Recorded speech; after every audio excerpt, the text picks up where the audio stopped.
Hey everyone, this is Jeff with Big Campaign Stories. After the conclusion of Chapter 1, thought we'd take a small breather and chat with our players. I'm here today with... Me, John. I play as Lucius. And Mav, what do you do? I'm Mav, and I play Dash.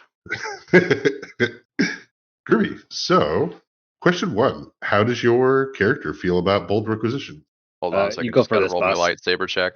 Yeah. All right, I didn't get a lightsaber, guys. Don't worry. Oh, All right, I was very worried. I know. How do we feel about bold requisitions? Yeah, how does Lucius feel about bold requisitions now? So it's kind of been an evolution of it being kind of a scumbag repo company to we've done some pretty cool things, and then also kind of lost some really bad fight. But I'm feeling like where I came into it wanting to see where it goes, with the possibility of it just being like something we would abandon, or it's just something that got us together. It's I see it as something where we're doing good in the world, and the people that we hang out with and the crew ourselves, we want to do good, and it's been cool to keep it going. Yeah. Yeah, kind of like in this very similar kind of direction. Like when I started Dash, I had this idea of like wanting to separate. So he's an android, and I wanted this idea of him separating himself from humanity through his androidness, like physically. So that's why starting to like change, get new arms and stuff like that. He had the long legs and just kind of separate him, like embrace his like androidness, like he's a robot. He doesn't need, he's not bound by the constraints of human physiology. But at the same time, playing this idea that like he's learning what it means to be human by hanging out with you guys and like embracing that like spiritual side of it. So like doing good things and becoming like a better person and stuff is like important to him. I And feel so like it's it's really kind of like, or sorry, go on. no, yeah, go for it. Oh, it feels to me kind of like we're playing a game that cares about alignments, and you start off neutral, but you're finding your way good. Yeah, kind of. Except it definitely, yeah, I guess I agree with that. It definitely felt a little bit like maybe not even neutral. I don't know. It felt very like everyone we're kind of, you guys were in for your own good, but like every session I feel like we're just slowly stepping closer to like the greater good. If that makes sense. Yeah.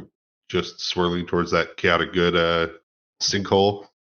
Right? Hey, we Yeah, called the exactly. cops once.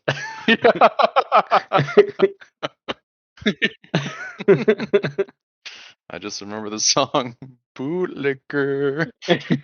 Oh. Yeah, that guy would still be alive. Things didn't go so terribly wrong. He insulted you guys. He knew what was coming. Right. Cool. So you guys kind of touched on it, but the second question was going to be, do you feel like you're on the same track you started on? And I would say no. Where we were just looking to survive. Now we're looking to find meaning in what we do. Yeah, I agree there too. I definitely don't feel like Dosh is on the same path. I kind of came in a weird place with Dosh in like he's like this I wanted to play this upper class like pompous kind of rich guy and then like ground him through the gameplay. Which I think I'm doing, but I think it's going a different direction than I originally intended it, which I think is good. Yeah, I think we can all see that too. It's pretty awesome. But I would definitely say it's what's kind of funny is it seems like we've got kind of that glue of Oswald kind of just trying to push for everything to be just kind of okay and good. And sometimes that just gets us all just like, all right, I guess we're fucking doing this. Oswald kind of brings it, feels like he's bringing a weird innocence to it, where we're all like, you know what, he's actually right. Right, exactly. Like, we're all jaded and beat up by the world, and he's just like, no, guys, I want to deliver papers and help these people. Right. It's like, God, he's fucking right. Alrighty. Is there anything you want to focus on with your character this coming chapter?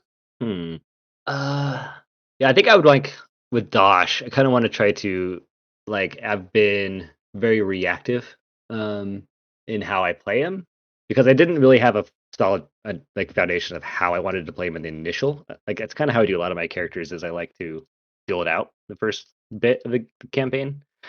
And so I think now is a good time to kind of find that drive for that character. Yeah, I can see that. Yeah, as for me, I've been kind of fortunate to have probably more plotline stuff that kind of hits me. It was really cool the introduction of or finding out that I was actually died and didn't even know it.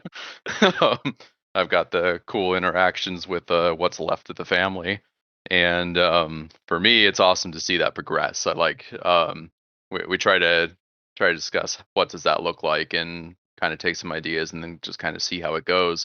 And it's been fun to kind of see that maybe Matilda does care and kind of how goofy Xavier can be and all of that, but um progressing in that understanding, like how badly did that mess up the world, what actually did happen, how did that affect like Matilda and Xavier, because it sounds like they're deeply affected by how they used to and now interact with magic. It's been fun. Yeah, me, Mav, as a player, am far more invested in your storyline than I am in like half the other stuff. Like the whole everything that's going on with your character, it just like tickles me, and I'm very excited to like explore that further. Actually, Yeah, it's also kind of fun being like the like all this crap happened for you, and I'm just like not really worth it. no, it's great because like I feel with like Dosh doesn't have like he came out of a box. Like his memories are super vague or ethereal. That's not the right word for it, but you know what I mean. Ephemeral. Yeah, that's right. That's the word. I was thinking ethereal, and then I said like I mixed them together. And so that idea of like you're kind of like grounding for Dosh in a way. Like your character, he's not. He's almost the most confident in who he is out of all the characters, while being like, I mean, statistically the worst. Like, but not in a bad way. Like the way you're playing him is so well done, and it's really fun to bounce off of Lucius. I appreciate it. It's super fun bouncing off of Dosh as well, because it's like I've got like the naive do-gooder with Oswald. We've got like the competent, like charismatic, somebody that I can like as a charismatic. Well, you're superior in your charismatic skill and all of that. Yeah, like to me, it feels like Lucius is charismatic and that he knows who he is and what he wants, and like Dosh, I feel like is charismatic and that he's putting on airs to make people think he knows what he wants and what he's doing. But yeah, it's kind of like that interaction is like Dosh is usually riding shotgun, Hmm. It's- but not to just leave Fours out of it, because Fours is definitely my guy's like best friend. Yeah, Forrest is like the kind of is like the silent foundation, basically. Like he's just always like in the right spot at the right time somehow every time. Yeah, he's the only one who got away from the last episode without taking any damage. And I think that's just like Sean is so good at playing the characters where you don't ever really know what they're capable of doing. Like, and it's such a fun way to play. Yeah, I definitely. If there's one thing I kind of regret about what I've done with Lucius, but still like, is that I tried to be a little bit Sorcerer. more sorcerer. I tried to be more diverse in my skills, and so I haven't maxed out a lot of them. Like I've got my core ones that I've maxed, right, but like my disabled device, like will I ever really use that? Or my and I only have like a rank or two or three, I forget. But could that have been spent like in spellcraft, and then maybe um that epic loss would have been like a huge win? But Well, I don't. That's the thing. Like, I like to spread myself out like that. I don't like feeling like I have like two skills or three skills I'm good at. I like to feel yeah, like I can do role play more because your skills are how you role play, really, in the end. yeah, that's how I feel about it too. So that's what I'm trying to do more, especially, and we've already branched on it. Sorcerer is just handicapped in the skill department. Yeah, and that one is rough. All right, and kind of also working from that, how do your characters feel after the events of the park session? Yeah, that was a hard loss that happened to be a win. And I've talked about it a lot, that I don't want it to be a pendulum swing kind of event. Like things went so wrong that now we gotta get super defensive. Now we don't go out and do good anymore. Like we gotta just take it as a loss and just be like, all right, that sucked, but keep going. Yeah, that's kind of how I feel about it. Well, I think it would be bad just for like in a meta sense. Like the game wouldn't be as fun if we all decided that like, oh, we all died and lost. And, like now we have to sit at the base and, Right. and not do anything fun anymore. But like even in that sense, I think it goes in the way we've been playing the group to like try to bounce up back from this because it feels like we've always kind of had a well, I guess Lucius kind of has like not like he's kind of a pessimist, but his actions are optimistic of us. Like he's always like, oh shit, but then he does it anyways. And I feel like that kind of fits in with what happened, right? Like this sucks, but like we got to keep trudging forward anyways. Mm-hmm. And what I'm also kind of hoping with it is because I see kind of that pendulum thing going on with Oswald. Is like, it's like if reprimand him on one thing, and then he's gonna like, well, I can't do that, or else the boss is gonna be mad because he's playing as like a younger character, and that could easily be what a younger person would do. And so the hope is like maybe that will try to be more of a positive influence for Oswald's character or for Oswald, but that would involve some role playing, and we'll see how that goes. Yeah, I still feel like Dosh, and probably this might be for most of the characters too, are still kind of processing it, like because if you think about it in like a semi-realistic perspective, that's a huge event. And I don't think you just like even like a week of taking the time off, you're not just gonna be able to process it that properly. So I feel like from Dosh's point of view, it's like this job we're doing now is like just keep working, and then we'll deal with the emotional side later. Yeah, exactly. But I feel like Dosh, I know it was hard because like as a player, Dosh, he's kind of unconscious for half the end of it. So like he just got exploded. Woke up with like half an arm missing, no leg. But I think I was talking about this with you, Jeff, a little bit ago, maybe on Discord or something. But the idea of like seeing Sans make that sacrifice would have been, I think, a pretty important moment in Dosh's like conscious life. Yeah. Because I think that'd be the first time we ever saw anybody do something like that. Like he's seen you guys do good stuff, and if I'm trying to play a character that's like trying to find his humanity, that would have been like a pretty important, like, oh, like it's sometimes you need to do things like that in order for the greater good or to help people. It's kind of funny that you see, like from my standpoint, I'm thinking like, oh man, we really should have just like ran, just like the original plan was, right? But yeah, he talked us into staying under kind of some pretty ridiculous grounds because it turns out he seems to be kind of a religious fanatic, and he's all right with that. And he dragged us into that mess on a lot of kind of false hope. Was that the Sans, the guy? Yeah. I mean, that's fair too, right? And that kind of fits into that like pessimistic optimism. You still did the good thing, but the whole time you're just like that fucking guy. Exactly it. That fucking guy. Open up his trunk and he's fucking one of the Winchester brothers. Oh shit. We were actually check his credentials. He might not even been a park employee. I mean, we're all wearing park employee outfits too. Oh yeah, these are just your standard issue park ranger wreckers. Everyone gets them from those rabid deer. Yeah, when something just doesn't go right, grab a wrecker. All right, and let's see here. Do you have a favorite moment so far? And if so, what is it? Oh, there's a few of them, but my favorite moment had to have been that entire party leading up to the War of the Houses. That was just fantastic. I really love the because Mav, you and I like same idea, same time. Like we're going to this party. That was fun, and I loved like I was like, oh, if you're important, you don't need invitations or something like that, and then you just totally ran with that like later on. you threw the same line back at your brother or something. Yeah. That was super fun. Just like, yeah, going for that depressed optimism kind of thing. Just, oh.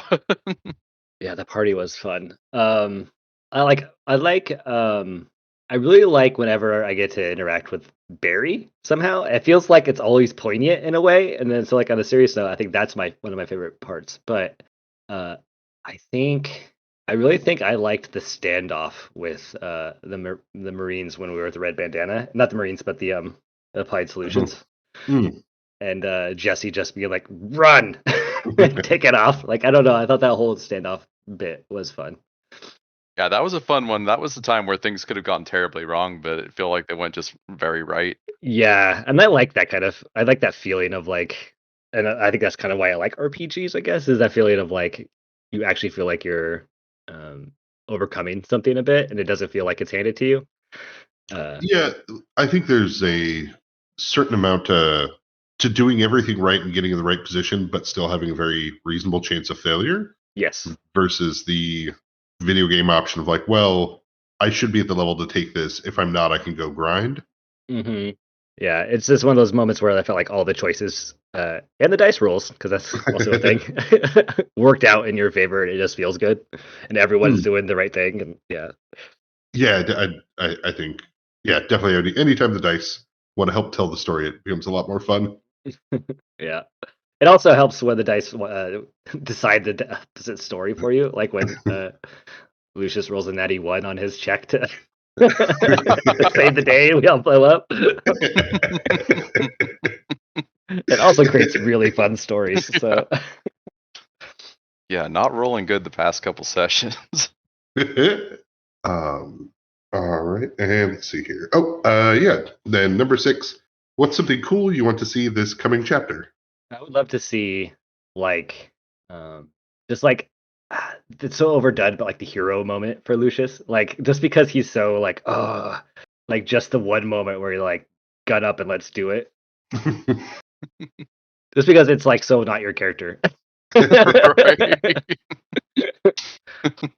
Yeah, and man, it's a hard one for me to like. I guess story wise, it'd be cool to see more about what comes out of the war between the houses. Like, I'm pretty interested in that. But at the same time, it's like I understand that that's kind of a different story, and we're just gonna figure out about that anyways. But I like the interaction with that. And it'd be cool to work with either the aftermath or see something at the end of it. I'm not sure, but yeah, that's pretty interesting to me. But really, just how the story's going, to be honest, is pretty good enough for me. All right. I guess, are there any questions you guys have for me for this last or next chapter coming? So does the cheeseburger calzone have a ketchup filling, or does it have a marinara filling? I thought it was established lore that it was a ketchup filling. Every part of me hates it, but I think it's ketchup. Like the actual Jeff, the actual human's like, it has to be marinara. It'd be so gross if it wasn't. Didn't our guest appearance from Scott, he like actually thought that sounded good? Yeah. Which also, that was awesome. I did like the guest appearance thing. It'd be cool to see more of that. Yeah, I'm sure we will have a few more of those. All right, let's see. Last things. Oh yeah. So make sure you put your gestalts up to level 2. And since chapter 1's done, if you want to listen to People's Day Off episodes, that's open now. Oh, nice. Sounds good. But other than that, I think that's it.